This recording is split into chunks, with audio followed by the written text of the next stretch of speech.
Hello जी, नमस्ते सभी को, गुड इवनिंग, नमस्ते, गुड इवनिंग, कैसे हैं?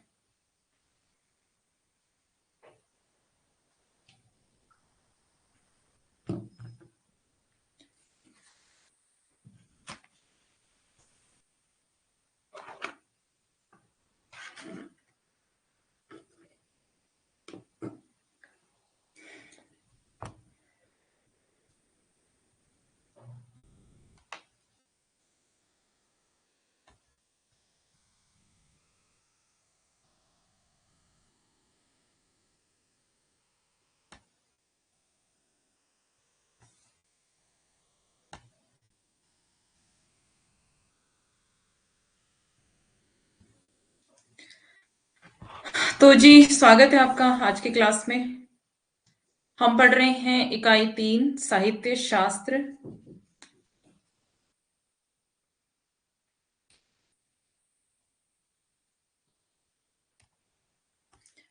और साहित्य शास्त्र में हम पहुंचे हैं पाश्चात्य काव्य शास्त्र पर, है ना?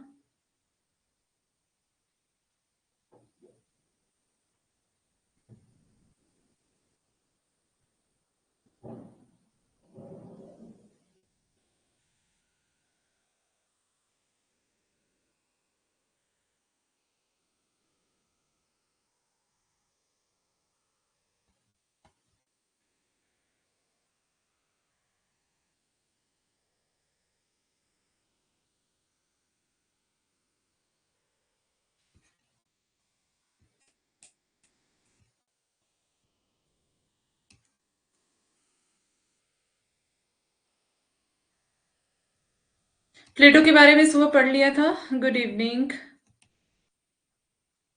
आरती, खुशी, मधु, अंकिता, विनोद, सबको नमस्ते और गुड इवनिंग।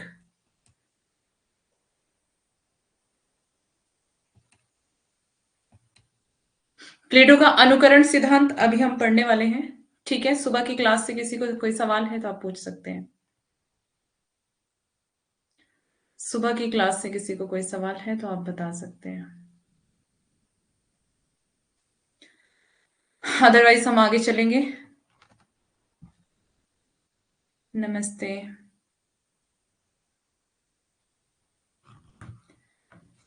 पाश्चात्य काव्य शास्त्र में हम प्लेटो को पढ़ रहे हैं। ठीक है, प्लेटो का नाम सबसे पहले आता है पाश्चात्य काव्य शास्त्र में।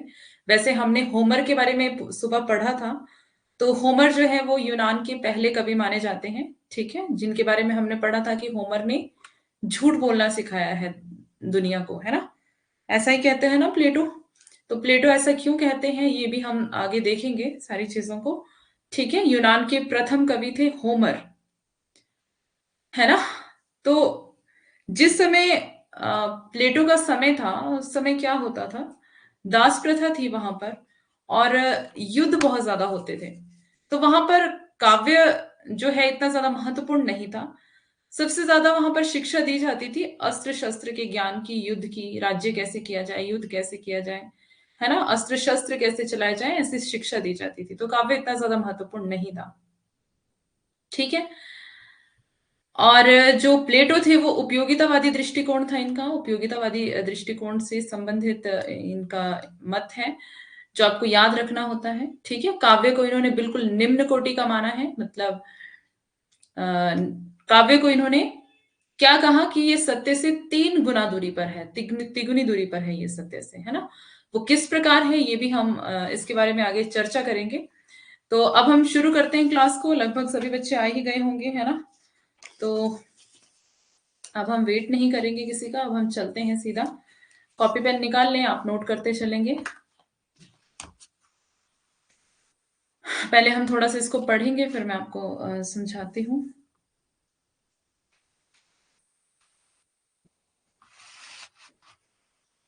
क्या मानते थे काव्य को,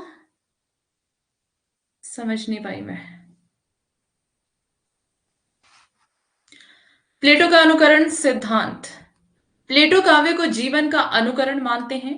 इन्होंने इस क्रिया को मिमेसिस मिमेसिस होगा ये, इसको म कर लेना, ठीक है, यहाँ भ लिखा हुआ है। मिमेसिस कहा है, जिसका अंग्रेजी अनुवाद इमिटेशन अर्थात अनुकरण होता है ना। अनुकरण क्या होता है? फॉलो करना किसी को। Good evening Anjali.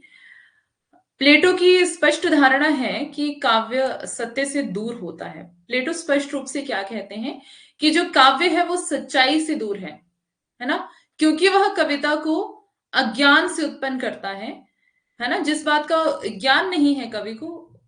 झूठ। हम्म क्या कहते हैं कि जिस चीज का कवि को ज्ञान नहीं है उसके बारे में वो क्या करता है? रचना कर देता है। इसलिए काव्य में सत्य का अनुकरण नहीं किया जा सकता, तो काव्य सत्य नहीं है ना, ऐसा कहते हैं। उन्होंने अनुकरण का प्रयोग दो संदर्भों में किया है। यहाँ तो दो बातें यहाँ पर बताई गई हैं कि विचार जगत और गोचर जगत के बीच संबंध की व्याख्या के लिए और वास्तविक जगत और कला के बीच संबंध निरूपण के लिए। अब हम इसको आगे डिटेल में देखेंगे। प्लेटो मूलतः प्रत्ययवादी आइडियलिस्टिक दार्शनिक थे, ये है ना, प्रत्ययवादी थे। प्रत्ययवादी क्या है इसको भी मैं आगे अभी बताऊंगी आपको। प्रत्ययवादी थे। इनका प्रत्ययवाद काव्य और कला को गहनता से समझने का तार्किक आधार प्रदान करता है। इसके अनुसार प्रत्यय अर्थात विचार ही परम सत्य है। तो क्या प्रत्यय का मतलब क्या है? कि विचार ही परम सत्य है। वो किसका विचार परम सत्य है? परमात्मा, परमेश्वर का, है ना, परम ईश्वर। तो परमेश्वर का जो विचार है वो परम सत्य है। परमेश्वर का विचार क्या है? परम सत्य। परमेश्वर पहले इसको पढ़ लेते हैं, फिर नेक्स्ट स्लाइड पे इसको मैं आपको बताती हूँ। वह एक अखंड नित्य है और परमेश्वर ही उसका रचयिता है। यह दृश्यमान जगत उस परम सत्य या विचार का ही अनुकरण है। दृश्यमान जगत क्या है? ये पृथ्वी, ये संसार है ना, संसार दृश्यमान जगत जो आपको दिखाई देता है वो, ये दृश्यमान जगत उस परम सत्य या विचार का ही अनुकरण है ना। तो वो परमात्मा का विचार था और उसका अनुकरण कवि करता है, ठीक है। तो यहाँ पर एक स्लाइड लेकर के मैं आपको थोड़ा सा समझा देती हूँ इसको।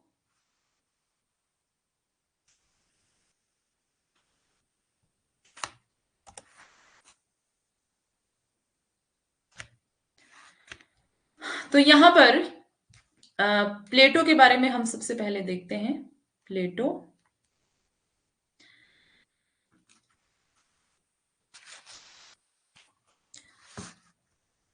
प्रत्ययवादी थे। जो इनका दृष्टिकोण था प्रत्ययवादी, आत्मवादी भी इसको कह सकते हैं हम,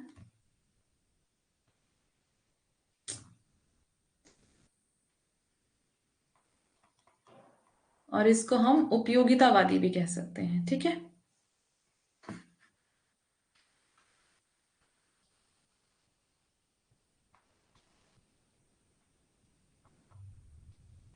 उपयोगितावादी, पीडीएफ दे दूं? ओके, पीडीएफ मिल जाएगी। अभी चाहिए?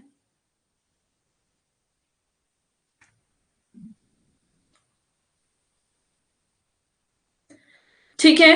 तो प्लेटो क्या है? प्रत्ययवादी, मतलब जिस बारे में ये बात करते हैं, प्रत्ययवादी का मतलब कि प्रत्यय क्या है? प्रत्यय एक विचार है, एक आइडिया है ना। प्रत्यय एक आइडिया, आपने पढ़ा होगा, आइडिया या फिर विचार।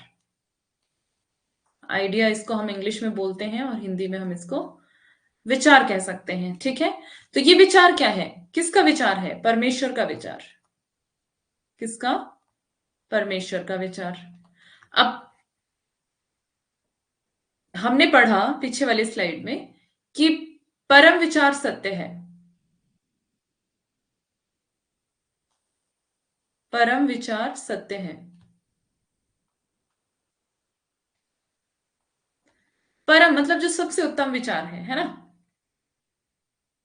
बुक में इतना नहीं है। कौन सी बुक से पढ़ रहे हैं आप? आज भेज देना। ओके, कौन सी बुक से पढ़ रहे हो? परम विचार सत्य है। तो ये विचार किसका है? परमेश्वर का विचार, है ना। ईश्वर का विचार या परमेश्वर का विचार, परम ईश्वर का विचार। अब परमेश्वर ने क्या विचार किया? एक धरती बनाई जाए। क्या बनाई जाए? एक धरती, है ना, एक पृथ्वी बनाई जाए। पांडे, अच्छा, मैंने सोचा पांडे में तो बहुत शॉर्ट में दिया है ना, उसमें तो बस पॉइंट्स पॉइंट्स हैं। परमेश्वर ने क्या सोचा कि एक धरती बनाई जाए, उसमें सुंदर सुंदर नदियां, नाले और पेड़ पौधे बनाए जाएं, है ना। तो एक सुंदर सी सृष्टि बनाई जाए, है ना। तो सुंदर सुंदर बगीचे हो और पशु हो, पक्षी हो, मनुष्य हो। तो ये सब क्या सोचा। हम्म, हाँ, दृष्टि से पढ़ सकते हैं। तो क्या सोचा परमेश्वर ने कि एक धरती बनाई जाए, एक पृथ्वी बनाई जाए। वैसे मैंने इसके लिए आपको बुक्स की लिस्ट दी है अलग से, है ना। तो ये बुक्स नहीं है जिनके बारे में आप बात कर रहे हैं, ना पांडे बुक है ना दृष्टि बुक है, ठीक है। ये दोनों गाइड है। किताबों के नाम बताए हुए हैं आपको, अगर आप चाहें तो आप खरीद सकते हैं, ठीक है। नहीं खरीद सकते हैं तो पीडीएफ आपको मिल जाएगी, चिंता नहीं करें। तो परमेश्वर ने क्या विचार किया, क्या आइडिया आया कि एक धरती बनाई जाए, उसमें सुंदर सुंदर नदियां, नाले, पेड़ पौधे, पशु पक्षी और मनुष्य, जानवर सब बनाए जाएं, है ना, और एक सुंदर सी पृथ्वी बनाई जाए। तो ये क्या था, ये आइडिया था परमेश्वर का, ठीक है।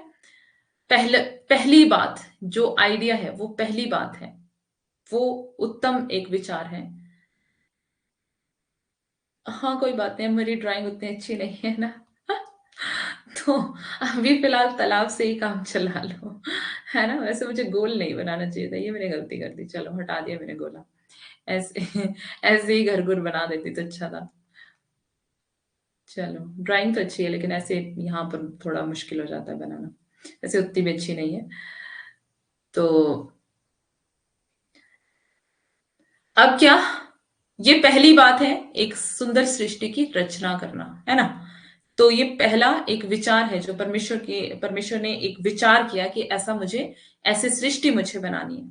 फिर क्या किया परमेश्वर ने, एक जगत बना दिया, एक सृष्टि की रचना कर दी। पहले सोचा और फिर बना दिया रियल में, दृश्यमान जगत जिसको हम यहाँ पर पढ़ रहे हैं, दृश्यमान जगत, है ना, जो दिखाई दे रहा है हमको, जो चीजें हमें दिखाई देती हैं इस संसार में, दृश्यमान जगत बना दिया। ये दूसरी बात थी। तीसरी बात, तीसरी बात क्या है इसमें, कि कोई मनुष्य देखता है ना। और मान लो आप कहीं घूमने गए हैं सुंदर सुंदर वादियों में, है ना, कोई शिमला में आया है क्या।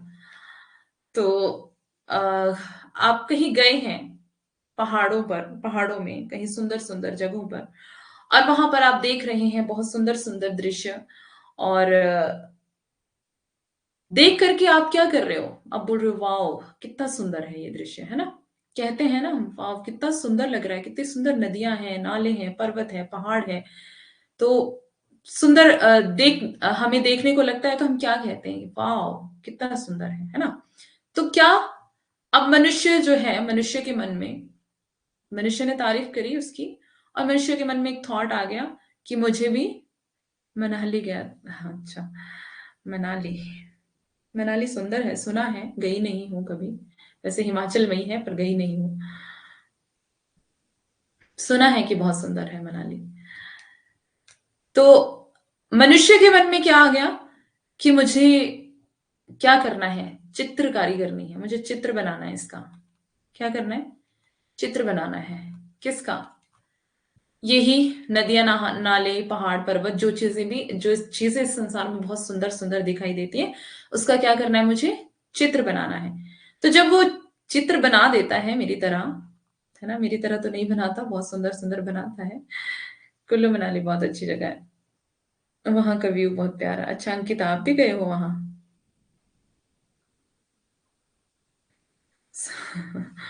अरे हम मन की सुंदरता की बात नहीं कर रहे, मन किसी को दिखाई नहीं देता है ना।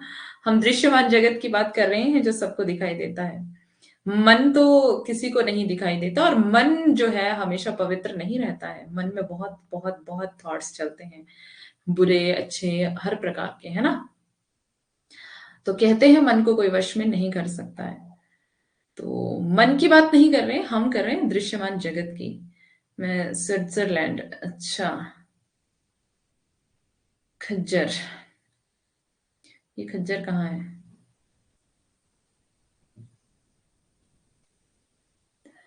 मन से सुंदरता देख पाते हैं, बस देखा है। हाँ, मतलब हम दृश्यमान जगत की बात कर रहे हैं, खास तौर पर यहाँ पर मन की बात नहीं कर रहे हैं, बिल्कुल भी नहीं कर रहे हैं, क्योंकि मन, हम नहीं जानते कि इसके मन में क्या चल रहा है ना।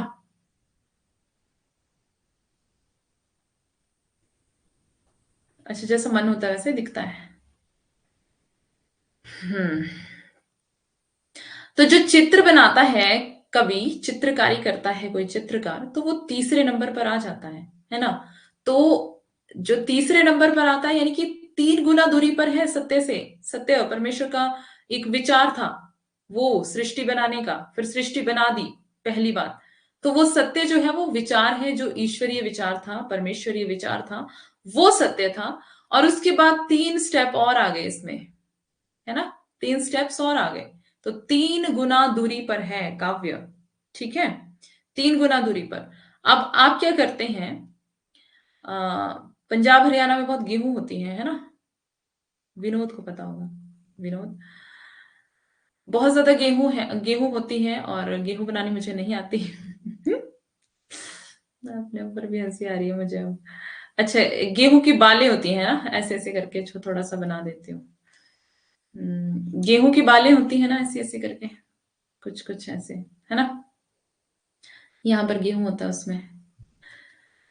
तो गेहूं के खेत हैं, आप देख रहे हैं, गेहूं के बहुत लहलहाते हुए खेत हैं। और उसमें बहुत सुंदर सुंदर बालें लगी हैं, है ना। फिर क्या हो गया, गेहूं सूख गई, सूख गई गेहूं।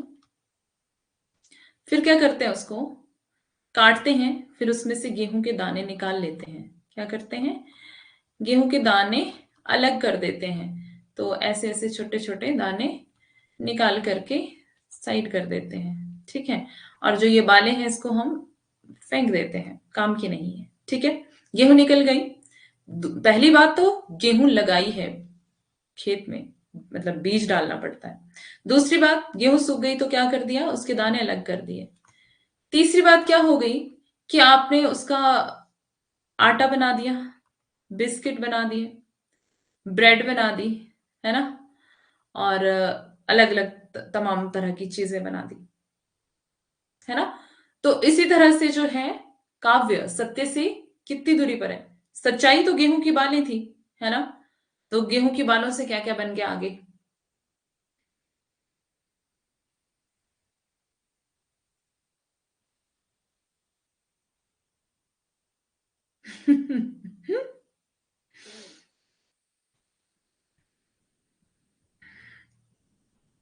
चलो, समझ आ गया। समझ आया किसी को कि नहीं, कोई कंफ्यूजन है। तो ये बता रहे हैं, नकल की नकल की नकल है ये काव्य। क्या बताते हैं प्लेटो, कि काव्य नकल की नकल की नकल, ठीक है। 3 गुना दूरी पर।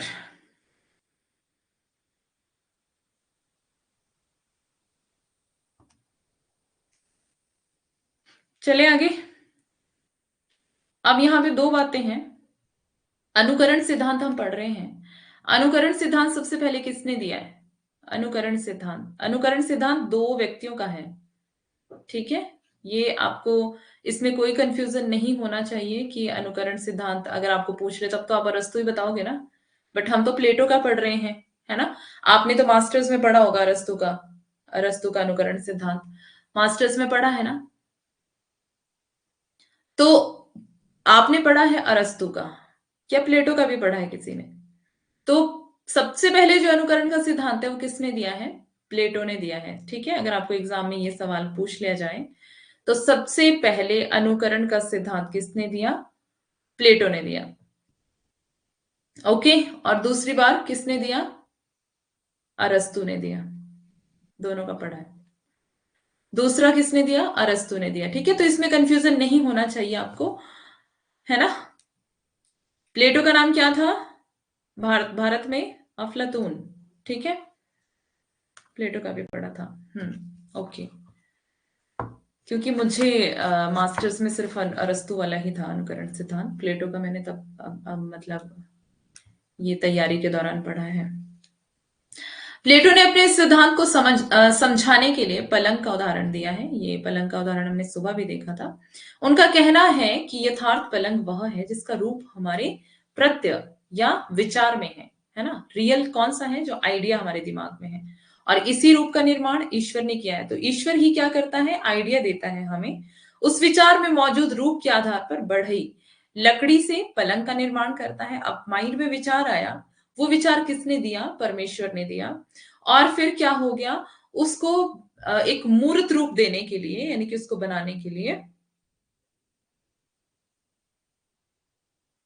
मास्टर का फर्स्ट है। कोरोना में गिफ्ट मिला मुझको। अच्छा, तब तो आपका फ्री में ही मास्टर्स हो गई ना? कोरोना में तो वैसे ही प्रमोशन हो जाती थी। Next class. हाँ। तो सबसे पहले जो आइडिया दिमाग में आया वो परमेश्वरी आइडिया था, वो ही सत्य था। अब क्या हो गया? उस जब आइडिया दिमाग में आया है, अब उसको बनाना है, उसको मूर्त रूप देना है, तो क्या कर दिया? उसका एक पलंग बना दिया। और बढ़ई द्वारा बनाए गए पलंग का चित्र, अब बढ़ई ने वो पलंग बना दिया और चित्रकार ने वो उसका चित्र बना दिया। तो फिर क्या हुआ? तीन पलंग हुए। एक पलंग विचार में था, एक रियल में हो गया। पलंग मतलब बेड, ठीक है, जिसके ऊपर आप सोते हैं, उसको पलंग कहते हैं।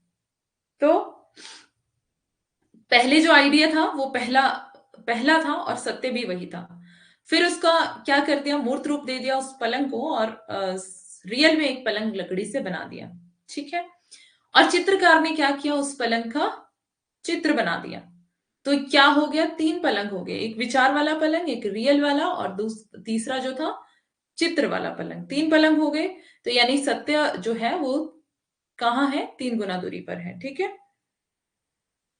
फर्स्ट सेम में प्रमोशन मिला था, 3-4 के एग्जाम दिए हैं। अच्छा अच्छा अच्छा, ज्यादा एक्स्ट्रा हो गया ना। अच्छा, अंजलि को अभी पढ़ना है। बाकी सबने पढ़ लिया है। ओके अंजलि, ये अच्छी बात है, आप क्लास में हैं और आपको अभी पढ़ना है, क्योंकि वर्तमान में जीना ज्यादा अच्छी बात है ना?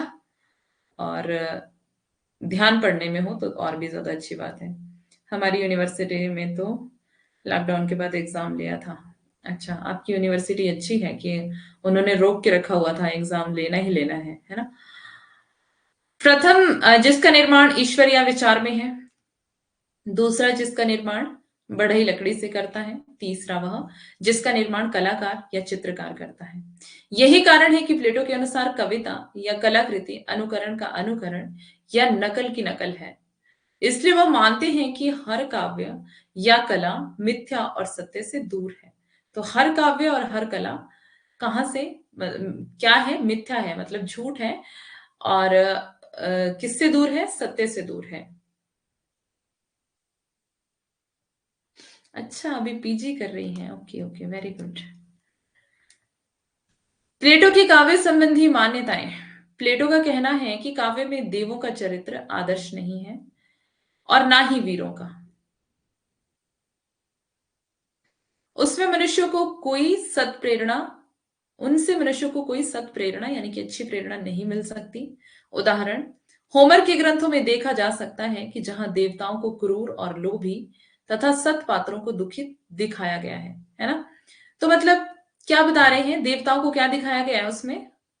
काव्य में, ग्रंथों में, होमर के ग्रंथों में देवताओं को क्या दिखाया गया है? क्रूर। आपने भी पढ़ा होगा, है ना?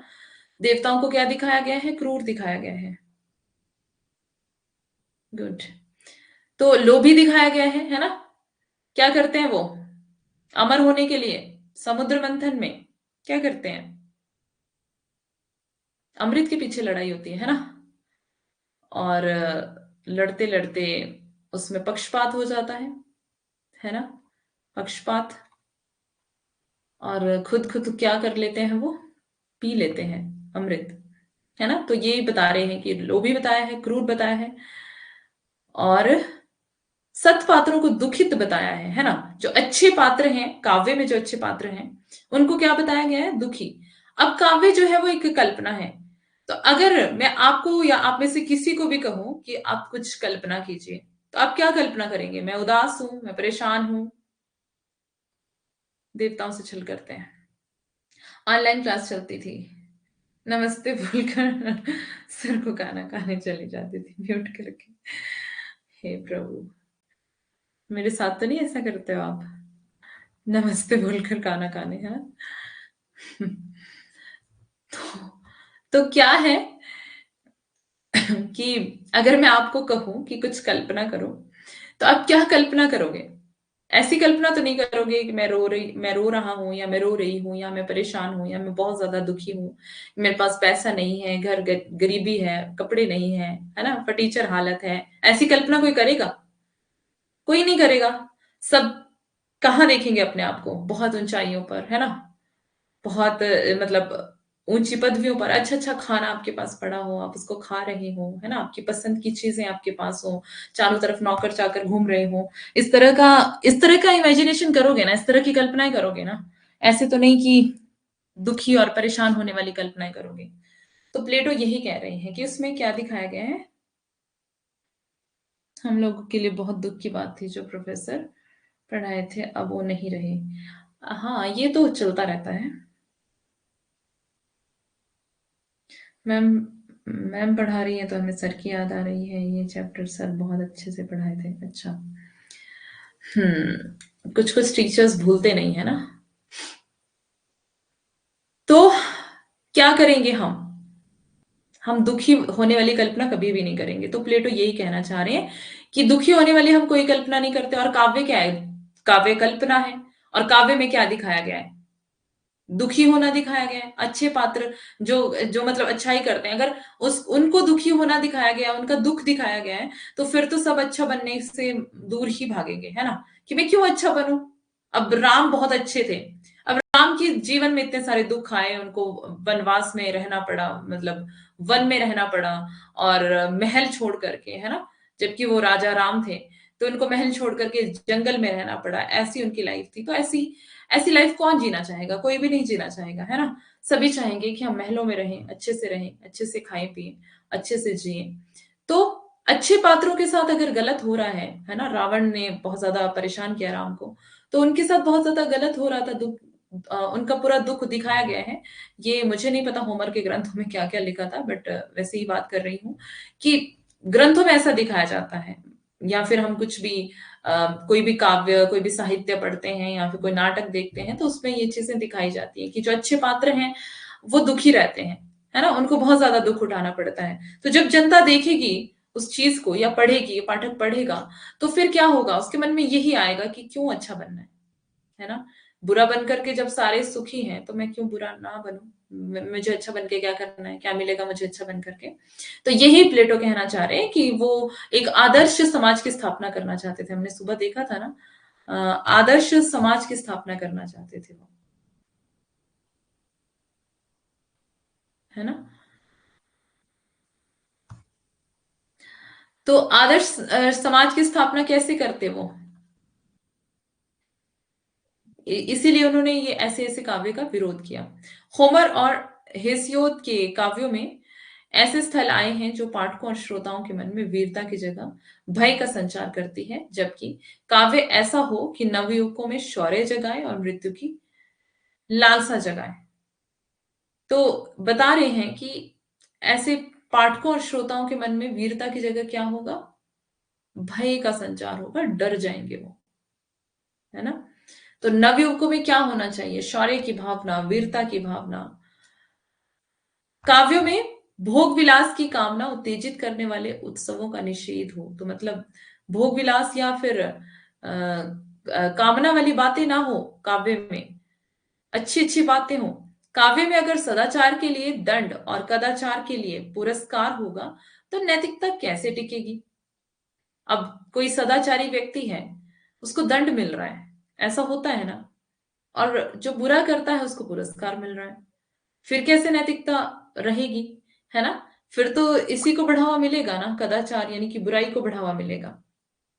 कोमल बुद्धि बालकों और नवयुवकों पर इसका अनिष्ट प्रभाव। अब जिनकी बुद्धि कोमल है, अभी अभी मतलब उतने ज्यादा शार्प नहीं हुई है बुद्धि, बच्चे हैं, अभी छोटे हैं, है ना, तो उनके ऊपर बुरा प्रभाव पड़ जाएगा इसका।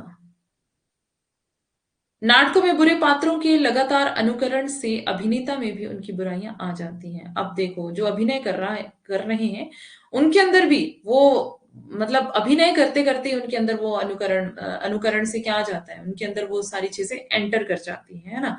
कई बार हम भी मान लो किसी चीज की एक्टिंग करते हैं, तो वो हमारा नेचर, हमारा बिहेवियर भी वैसा ही होने लग जाता है ना। तो ये बात बता रहे हैं कि अभिनेता में भी उनकी बुराइयां एंटर कर जाती हैं, आ जाती हैं, अगर वो क्या करें, बुरे पात्रों का लगातार अनुकरण करते रहें तो। या फिर अगर कोई कोई ऐसे भी लोग होते हैं, मेरे जैसे छोटे बच्चे, ऐसे ऐसे भी लोग होते हैं जो क्या करते हैं, देखते हैं और देख करके सीखते हैं। कहते हैं, मतलब हमारे यहाँ पे बहुत लोग कहते हैं सावधान इंडिया नहीं देखना, मतलब हमें भी रोकते थे जब मैं थोड़ी छोटी थी, तो सावधान इंडिया में बहुत देखती थी, तो मुझे मना करते थे सावधान इंडिया नहीं देखना। मैंने बोला इसमें क्या बुराई है, क्यों नहीं देखना है, ऐसे सीखने को मिलता है। तो कहते थे कि गलत सीख जाते हैं उससे, गलत चीजें भी सीख जाते हैं, किस तरह से मतलब उल्टे सीधे काम करने हैं, तो ये भी सीख जाते हैं। तो इसलिए देखना ही नहीं है उसको, तो मतलब छुड़वा दिया था घर वालों ने, नहीं देखना, तो फिर छोड़ दिया था। तो मतलब होता है ये। आपने देखा होगा बहुत सारे लोगों को, है ना। जैसे मैं अभी बीते दिनों में बता रही थी कि जोधा अकबर देखते हैं तो अपने आप को वही समझने लग जाते हैं, है ना। अगर कोई लड़ाई चल रही है तो ऐसा लगता है तलवार मेरे ही हाथ में है ना। और लड़ाई उनके घरों में हो रही होती है, टीवी में, नाटक में, सीरियल में, और लोग अपने घरों में भी लड़ाई कर लेते हैं उनको देख करके, है ना। ऐसा ये मतलब रियलिटी है, ऐसा होता है, जिससे समाज में भी बुराइयों का विस्तार होता है। प्लेटो यहाँ यह कहना भूल गए कि बुरे पात्र के अनुकरण से बुराइयां आती हैं, तो अच्छे पात्रों के अनुकरण से अच्छाई आती है। मतलब जैसा आप देखेंगे, जैसा आप पढ़ेंगे, जैसा आप सुनेंगे, वैसा ही आपके अंदर होने लग जाएगा, आपके जीवन में होने लग जाएगा। नंबर 6, दुखांतकों में कलह, हत्या, कलह होगा, हत्या, विलाप आदि, और सुखांतकों में विद्रूपता, अभद्रता, मस्खरापन आदि देखने सुनने में दृष्टा, आदर्श होगा, श्रोता के मन में निकृष्ट भाव उदित होते हैं। सत और महान पात्रों को नाटक में आंसू बहाते देख जनता भी वही सीखती है। तो क्या दुखांतक नाटक, मैंने आपको बताया था, जिनका अंत दुख पर हो, है ना, दुखी अंत हो जिसका, जिसमें बाद में मान लो नायक नायिका मर जाते हैं, जो मेन पात्र थे वही मर जाते हैं लास्ट में, तो नाटक का अंत कहाँ पर हुआ, दुख पर, तो दुखांतक नाटक उनको कहा जाता है ना। उसमें कलह, विलाप, हत्या, ऐसी चीजें हो, तो वो लोगों के अंदर वही मतलब आ जाती हैं। तो बता रहे हैं सत्य और महान पात्रों को नाटक में आंसू बहाते देख जनता भी वही सीखती है ना। तो जब वो नाटक में जब आंसू बहा रहे होते हैं अच्छे पात्र, तो फिर क्या, जनता भी रोने लग जाती है। कोई व्यक्ति दुखांतक में भी अभिनय करे और सुखांतक में भी, और दोनों में सफलता प्राप्त करे, यह संभव नहीं है। अब देखो, दुखांतक में भी दुखी नाटकों का दुख का भी अनुभव अभिनय कर रहा है और सुख का भी अभिनय कर रहा है कोई व्यक्ति, एक ही टाइम में दो अभिनय नहीं कर सकता। मतलब एक नायक और एक खलनायक, एक नायक है और एक खलनायक है, ऐसे होता है ना नाटकों में। तो एक अच्छा पात्र है, एक बुरा है, तो जो नायक है वो खलनायक का रोल अदा नहीं करता है, और ना ही खलनायक नायक वाला रोल अदा करता है ना। जो बुरा बुरा पात्र दिखाया गया है वो, पहले नाटकों का अंत दुखांतक होता था, मुझे नहीं पता। जो जो खलनायक है वो नायक का रोल अदा नहीं करता, और जो नायक है वो खलनायक का रोल अदा नहीं करता, है ना। वो अपने अपने रोल अदा करते हैं, क्योंकि वो दो जो व्यवहार है एक एक समय में उनके अंदर नहीं आ सकते, है ना। एक समय में एक ही व्यवहार उनके अंदर होता है। तो वो बता रहे हैं कि दोनों में सफलता प्राप्त, और सफलता दोनों में मिल ही नहीं सकती उनको, एक में ही सफलता मिलेगी। या तो फिर जो व्यक्ति खलनायक प्रसिद्ध है वो खलनायक ही रहे, और जो नायक के लिए प्रसिद्ध है वो नायक ही रहता है ना। क्योंकि दोनों में सर्वथा भिन्न प्रकार के अभिनय अपेक्षित हैं। किसी व्यक्ति की प्राकृतिक विशेषता किसी एक ही प्रकार के अभिनय के अनुकूल हो सकती है। अब जो जो रोल उसके ऊपर अच्छा लगेगा वही रोल उससे दिया जाता है और वही उसी के आधार पर उसको जाना भी जाता है ना। आगे है, प्राज्ञ और प्रशांत व्यक्ति प्रायः सदा एक रस रहते हैं, अतः ना तो अभिनेता के लिए उसका अनुकरण सरल है और ना भावक के लिए आस्वाद। जो नाटककार लोकप्रियता अर्जित करना चाहते हैं वे हल्के और ओछे भाव का ही चित्रण करते हैं। तो ये बता रहे हैं कि लोकप्रियता को अर्जित करने के लिए जो काव्य रचनाएं करते हैं तो वो हल्के हैं और उच्च भाव के हैं और उच्च भाव का चित्रण ही वो पसंद करते हैं। इससे समाज में हल्कापन और उच्चपन का ही प्रसार होता है। तो यानी कि जो काव्य है वो लोकप्रियता अर्जित करने के लिए ना हो बल्कि समाज को सुधार करने के लिए हो, है ना। काव्य और नाटक अंतः प्रेरणा अर्थात भाव के उच्छलन से उत्पन्न होते हैं, तर्क से नहीं। प्लेटो तर्कहीन किसी भी वस्तु को स्वीकृत नहीं करते या स्वीकार नहीं करते। स्वीकार होना चाहिए वहां, यहाँ पर सही वर्ड। तो ये बता रहे हैं कि प्लेटो तर्कहीन किसी भी वस्तु को स्वीकार नहीं करते। काव्य दैवीय शक्ति की प्रेरणा से उत्पन्न होती है ना। कि आइडिया जो माइंड में आता है वो किससे आता है? ईश्वरीय शक्ति से। रचनाकार काव्य करते वक्त अपने वश में नहीं रहता। अगर वो काव्य की रचना करता है उसमें खो जाता है वो, है ना, पूरी तरह से उसमें डूब जाता है वो, फिर वो काव्य रचना करता है रचनाकार, क्योंकि उस समय दैवीय शक्ति उसको प्रेरित कर रही होती है ना। आगे है, भाव की सुदीप्ति में दो दुष्परिणाम होते हैं। प्रथम, सत्य को देखने की दृष्टि अस्पष्ट होती है और दूसरी, भाव का अतिरेक संयम तथा संतुलन को बाधित करता है। इससे समाज में वीरता के बदले विलास बढ़ता है। कुछ लोग काव्यगत असत्य का समाधान यह कहकर करते हैं कि वह अन्योक्ति है, किंतु बालक या नवयुवक में इतनी बुद्धि नहीं होती कि वह अन्योक्ति तथा यथार्थ पे भेद कर सके। तो जो अभी छोटी उम्र में है उनके पास इतनी बुद्धि नहीं है कि वो असली चीजों में और गलत चीजों में उसमें वो देख सके, भेद कर सके, भिन्नता को देख सके। प्लेटो मूलतः प्रत्ययवादी यानी कि आइडियलिस्टिक दार्शनिक थे।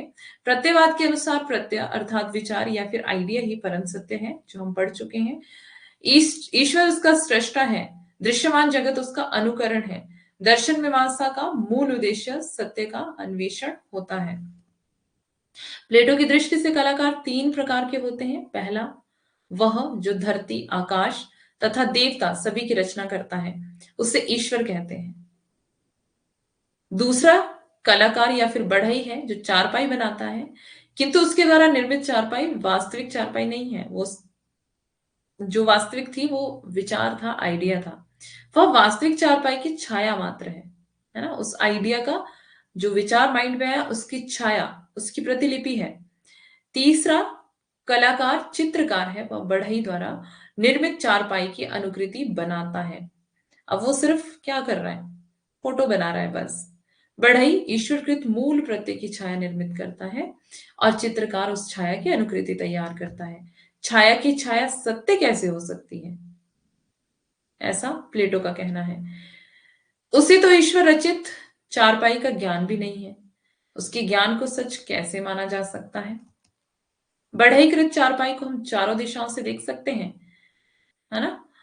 तो जिसने तो मूर्त रूप दिया है चारपाई को, वो तो चारों दिशाओं से देखी जा सकती है ना। अनुदृश्य बदल देने पर उसके रूप में भी परिवर्तन हो सकता है। वह कभी चौकोर तो कभी तिकोनी दिख सकती है, अगर हम उसको अलग अलग एंगल से देखें, है ना। अगर एंगल उसके बदल दिए जाए तो वो तिकोनी भी दिख सकती है, चौकोर भी दिख सकती है। परंतु जो चित्रकार बनाता है चारपाई, चित्रकार रचित चारपाई एक ही ओर से देखी जा सकती है। अब उसको हम मोड़ करके नहीं देख सकते हैं, इधर उधर से नहीं देख सकते, चारों कोनों से एंगल्स को बदल कर नहीं देख सकते हैं, है ना। जैसे ही बनाया होगा वही दिखेगा। अब मैं यहाँ पे मान लो एक घर बना देती हूँ तो आपको इतना ही दिखेगा, आपको दूसरी साइड से थोड़ी भी कुछ दिखने वाला है इसमें, है ना। इसमें आपको कुछ भी नहीं दिखेगा, दूसरी साइड क्या है, अंदर क्या है, बाहर क्या है, ऐसा कुछ आपको दिखेगा नहीं इसमें। सिर्फ यही दिखेगा जितना मैंने बना दिया, है ना। तो यही बात यहाँ पे कर रहे हैं कि अगर जो रियल घर होगा उसको आप चारों दिशाओं में जा करके घूम करके उसके इर्द गिर्द आप उसको देख सकते हो, अंदर से भी देख सकते हो, बाहर से भी देख सकते हो। बट जो मैंने चित्र बनाया इसको आप ऐसे ही देख सकते हो जैसा मैंने बनाया है, बस इसके पीछे नहीं जा सकते आप, ना इसके चारों तरफ आप घूम सकते हो। तो यही बात कर रहे हैं यहाँ पर कि देख नहीं सकते, वो बच्चों को बहलाने के लिए काफी हो सकती है। अब यहाँ पे हम बच्चों को बहला सकते हैं इस चीज से कि देखो घर बना दिया मैंने, है ना। किंतु बुद्धिमान या ज्ञानी के लिए वह सिर्फ भ्रम है। अब जो बुद्धिमान व्यक्ति होगा, ज्ञानी व्यक्ति होगा, वो तो उसको तो पता है कि ये तो भ्रम है, ये रियल घर थोड़ी है, इसमें मैं रह थोड़ी सकती हूँ, है ना। इसमें कोई व्यक्ति रह थोड़ी सकता है, ना इसको इधर उधर से देख सकता है, ना इसमें रह सकता है, तो ये सिर्फ भ्रम मात्र है। अनुकृति का अनुकरण, इस तरह कलाकार मात्र अनुकरता है, उसकी कला भ्रामक है और सत्य से तिहरी दूरी पर है, 3 गुना दूरी पर है।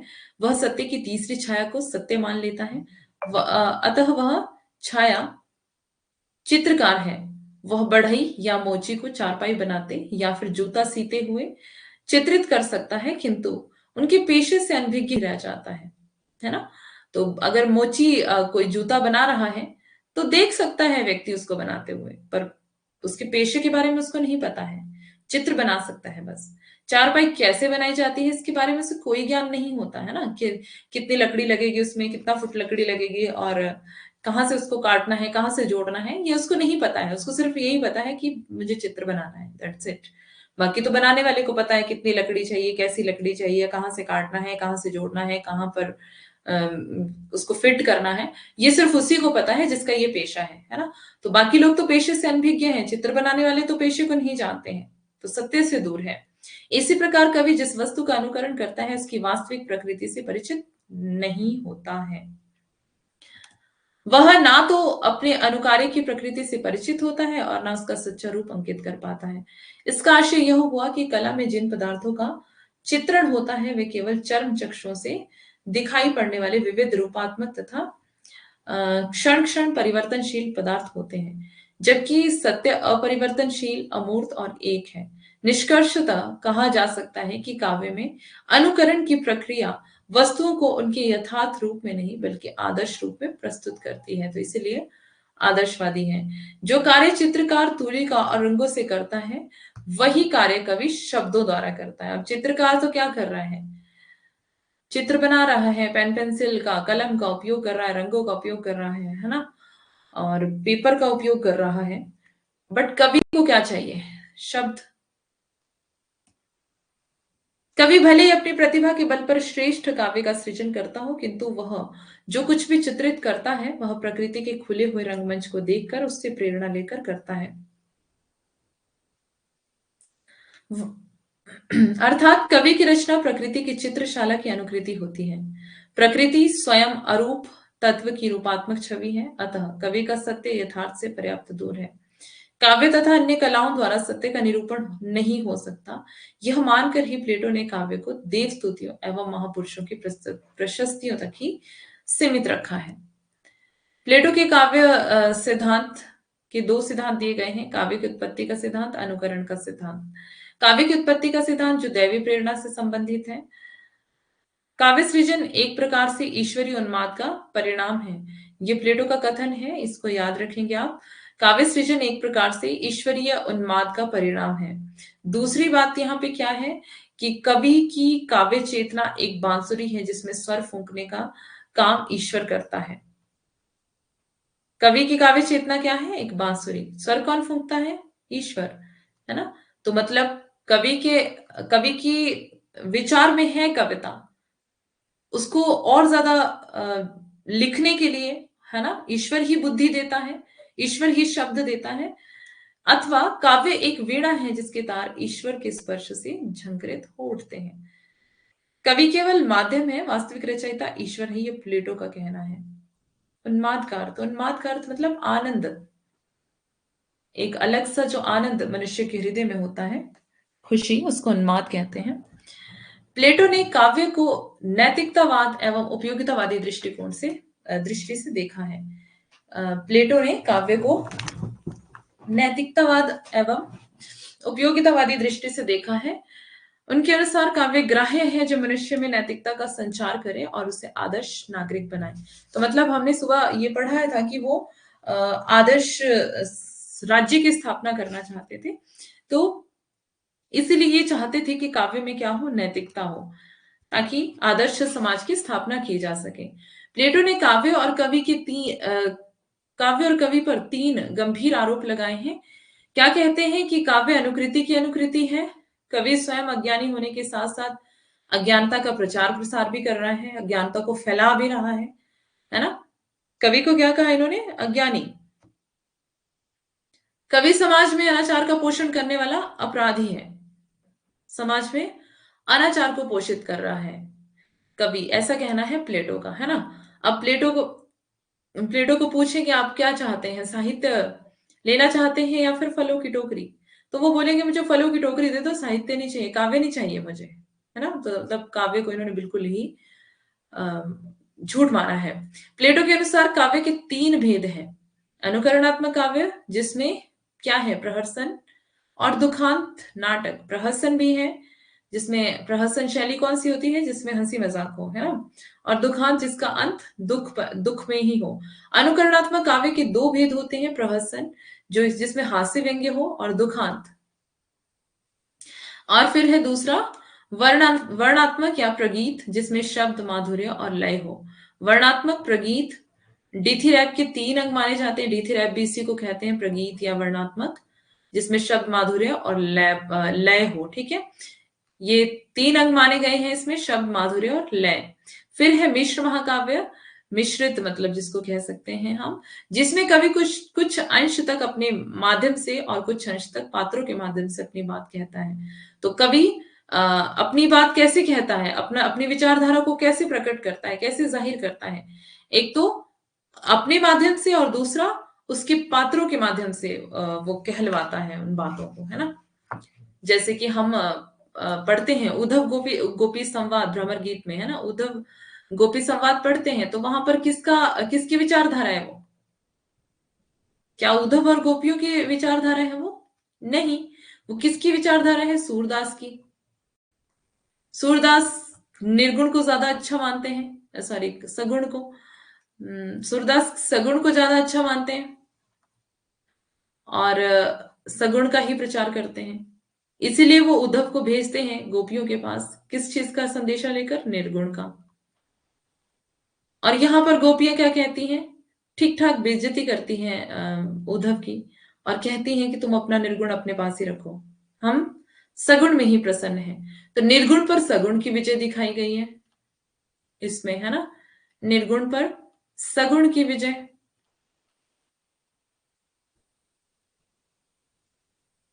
निर्गुण पर सगुण की विजय दिखाई गई है।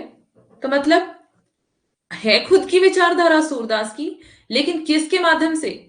पात्रों के माध्यम से, संवाद के माध्यम से वो बात क्या करी गई है? कहलवाई गई है, उनके मुंह से कहलवाई गई है वो विचारधारा, अपनी विचारधारा को कभी इस तरह से व्यक्त करता है। प्लेटो के काव्य सिद्धांत के विशेष तथ्य। प्लेटो ने काव्य की देवी को म्यूजेस कहा है ना?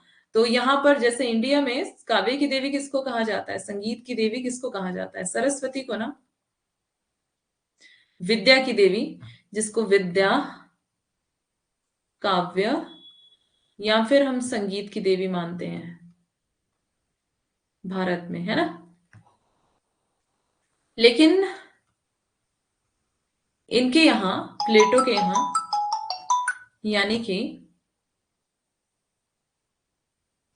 रोग बीमारी विकार मतलब, तो जैसे यहां पर सरस्वती को विद्या, काव्य या संगीत की देवी माना जाता है, वैसे ही यूनान में जो काव्य की देवी है, काव्य की देवी म्यूजिस को माना जाता है। म्यूजिस, ठीक है? म्यूजिस नाम है इनकी काव्य देवी का, ये आपको याद रखना है म्यूजिस का नाम।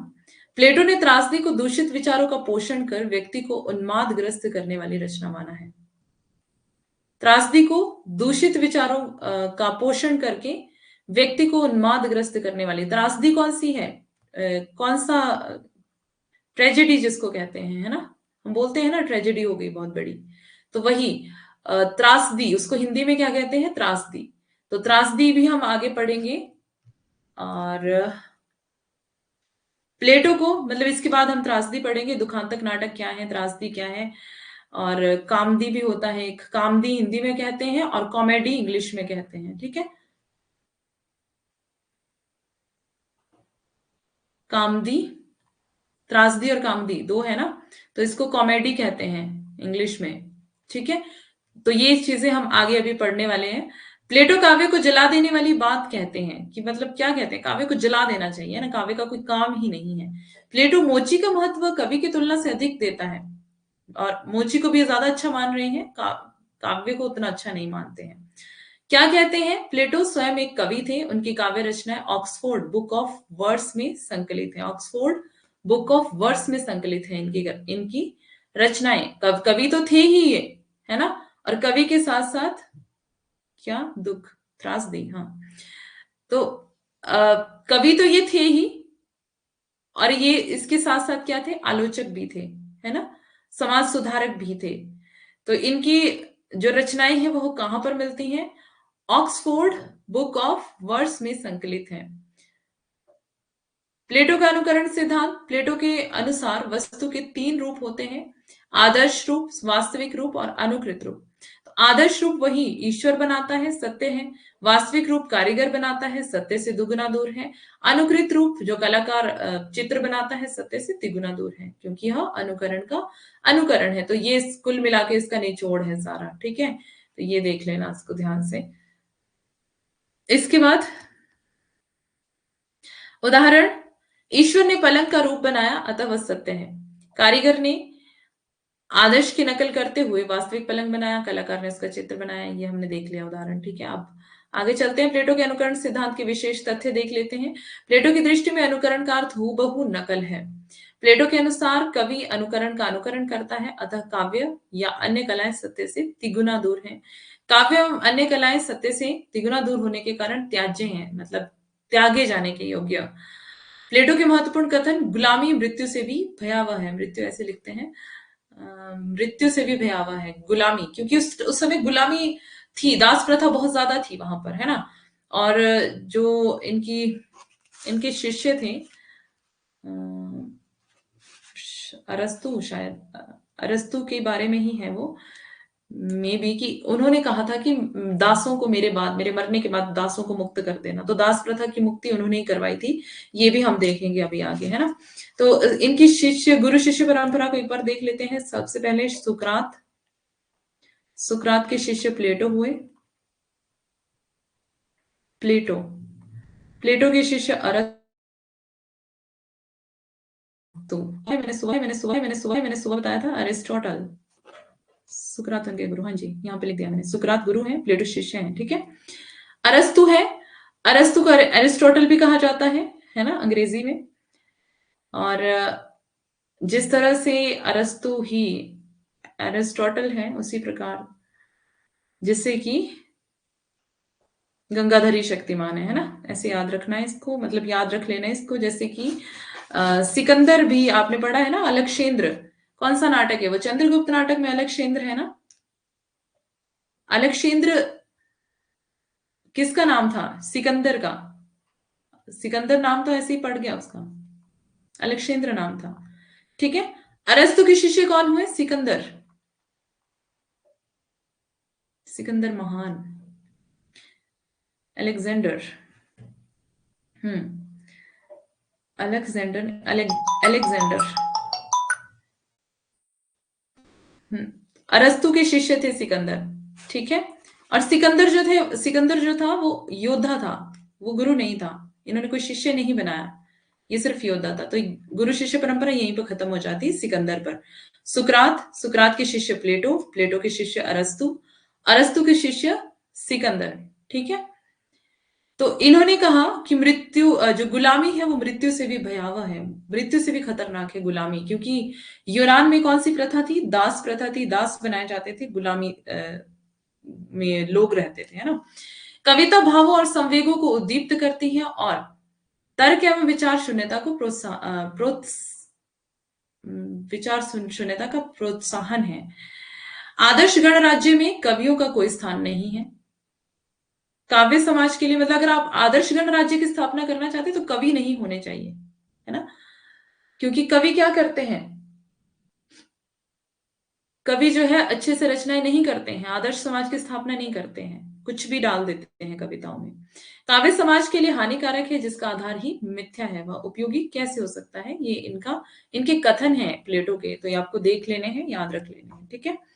अब आगे अरस्तु का अनुकरण सिद्धांत, जिसको हम कल पढ़ेंगे। आज के लिए इतना ही काफी है। आई होप सबको समझ आ गया होगा।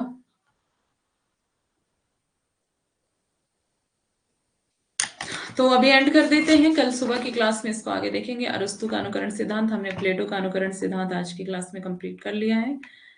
ठीक है, कोई कंफ्यूजन अभी भी होगा तो आप कल की क्लास में पूछ सकते हैं। Nice class. मुझे नहीं आ रहा है, क्या कर सकते हैं फिर? तुम ऐसा करो, मास्टर्स कर लो दोबारा, ठीक है? एमए दोबारा कर लो। ये सब तो एमए में पढ़ा जाता है ना। जिसको नहीं समझ में आ रहा है वो एमए दोबारा कर ले। Thanks ma'am, thank you very much. Okay जी, वेलकम। हाँ, तो बात सही है ना। जिसको नहीं समझ में आ रहा उसको एमए कर लेनी चाहिए, उसको नेट जेआरएफ करने का कोई अधिकार नहीं है। मिलते हैं ब्रेक के बाद। ओके,